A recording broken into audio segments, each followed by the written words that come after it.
Tatalakayin na sa plenaryo ng Senado sa susunod na linggo ang panukalang pambansang budget para sa taong 2015. Inilatag ni Senate Finance Committee Chairperson Cheese Escudero ang kanilang schedule para sa pagtalakay ng Senado ng 2015 budget sa plenaryo. Humihingi rin sila ng paliwanag mula sa Department of Budget and Management kaugnay ng errata o mga correction sa budget na aabot sa 43 billion pesos.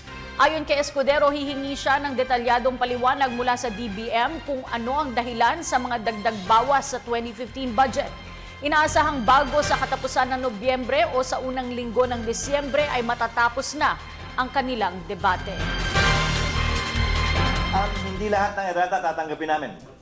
I think when we come up with the Senate's version, yung hindi namin tatanggapin, yun yung hindi ko ma-justify at ma-konsensa rin. Plenary debates will last for about 7 to 10 days.